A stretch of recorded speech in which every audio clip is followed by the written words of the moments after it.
అందరికీ నమస్కారం. Welcome to Telugu word. పహల్గామ్లో జరిగిన దాడికి ప్రతీకారంగా భారత్ గెలిచింది. ఇక భారత సాయుధ దళాలకు చెందిన ఇద్దరు సీనియర్ మహిళా అధికారులు, ఒకరు వింగ్ కమాండర్ వ్యోమికా సింగ్, మరొకరు కలల్ సోఫియా ఖురేషీ ఆపరేషన్ సింధూర్ గురించి బుధవారం సంయుక్తంగా మీడియాకు వివరించేశారు.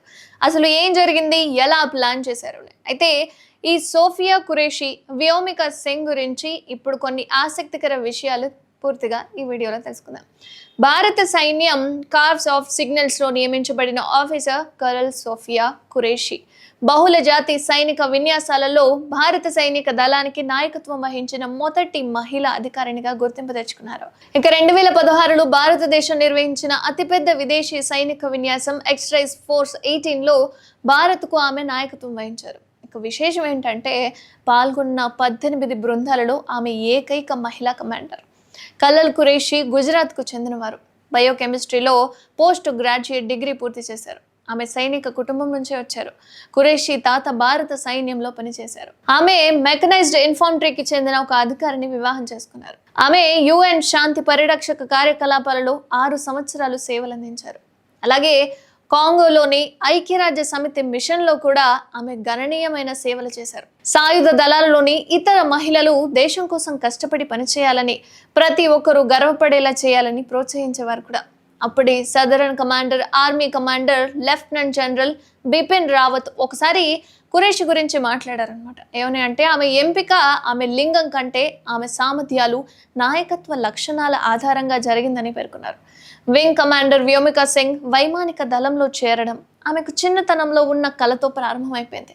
ఆమె పాఠశాల రోజుల నుంచి విమానాల్లో ప్రయాణించాలని ఉండేదట. వ్యోమిక ఆమె పేరు.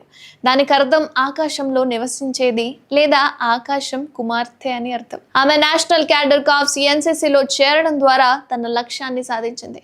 తర్వాత ఇంజనీరింగ్ పూర్తి చేసింది. ఇక ఆమె కుటుంబంలో సాయుధ దళాలలో చేరిన మొదటి వ్యక్తి అయింది. ఇక ఇండియన్ నేవీలో హెలికాప్టర్ పైలట్గా నియమితులయ్యారు. డిసెంబర్ 18, 2019న ఫ్లయింగ్ బ్రాంచ్లో శాశ్వత కమిషన్ పొందారు.